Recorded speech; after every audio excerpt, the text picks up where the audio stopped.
Hello, everyone. Welcome to the chapter Nightwalkers and Mystery Mongers by Carl Sagan. In the last class, I have given you an introduction to Carl Sagan and his works. Today, we are beginning the essay. I have given here the first para and the difficult words in it. You can pause and read the text. Then, you may listen to the explanation. Today, we will examine the first four paragraphs.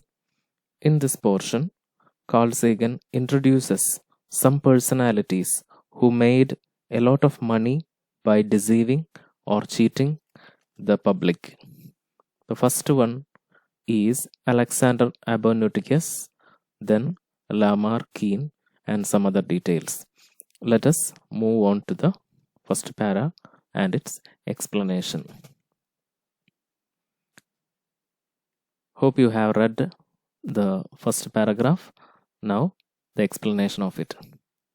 In ancient Greece, there lived a man named Alexander Abernathy's.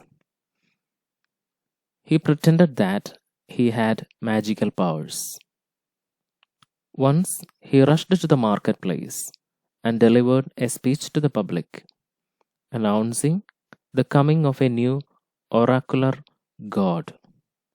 Oracular god is a god who gives message via a medium.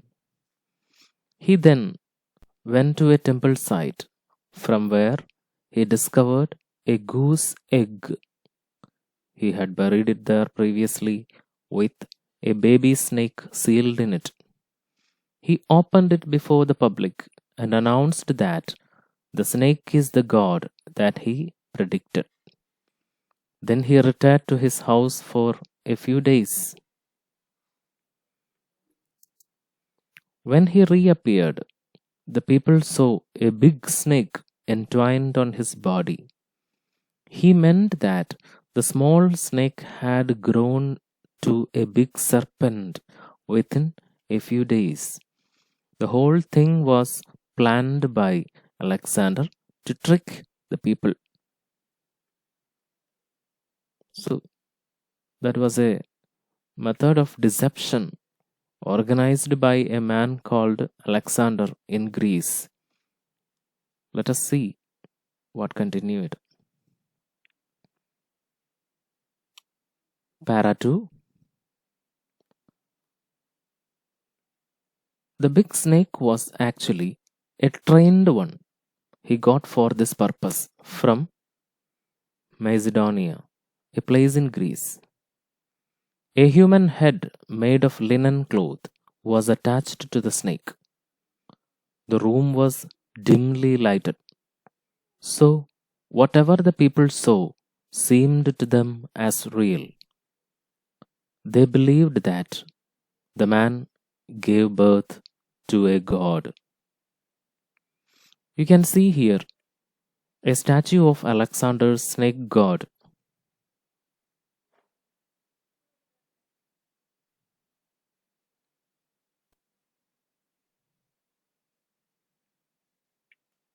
Para 3. Alexander then announced to the public that the snake god will answer to any questions asked by the crowd. The questions should be written in a sealed envelope.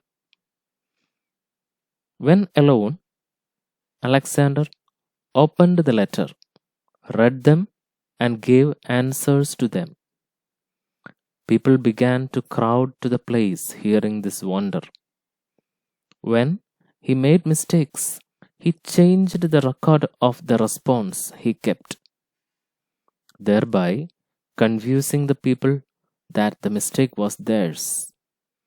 When some rich people revealed their secrets to them, Alexander did not hesitate to blackmail them for money.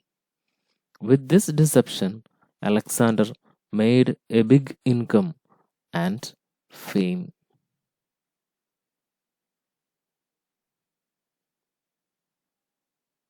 Moving on to para 4.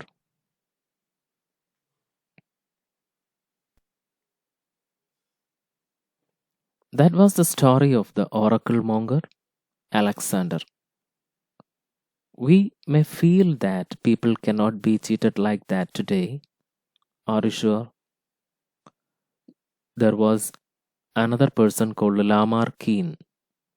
He spent 13 years as a spiritualist medium.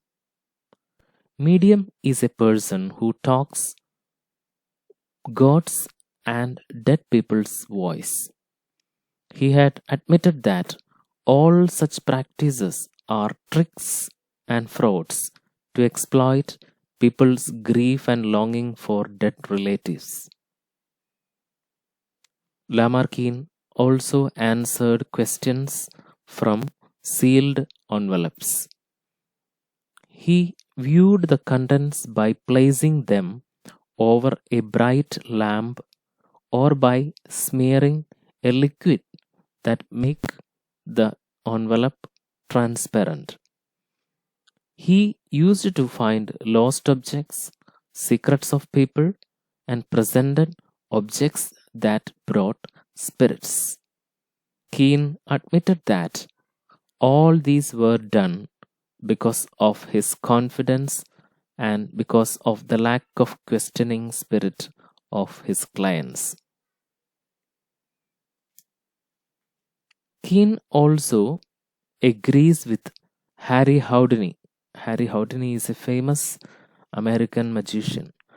Keene also agrees with Harry Houdini in the opinion that such spiritualists and frauds work in an organized manner by helping each other by sharing information. Just like the case of Alexander's serpent, all such spiritualist meetings, that is, seances, spiritualist meetings are called seances, take place in darkened rooms because in light their deception will be exposed. Lamarckine also earned as much money and fame as Alexander.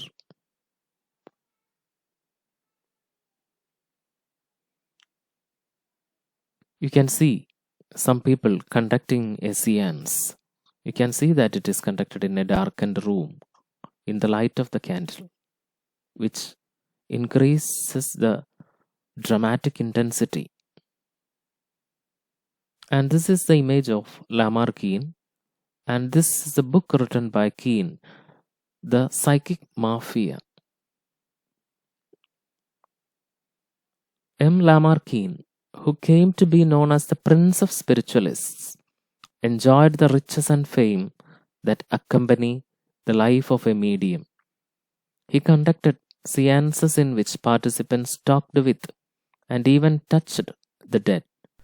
Yet, every miracle Keene performed was a fraud, a lie, and a trick played on willing victims. In this powerful and brutally honest book, Keene exposes the secrets of the seance room, including ghostly apparitions, floating trumpets, spirit sex, and other tricks used by mediums to exploit believers. Originally published in 1976 and long out of print, this classic work is a fast paced autobiographical account of a confessed medium who was one of the first mediums to admit his deception. So, that is all about the contents of the first 4 paragraphs.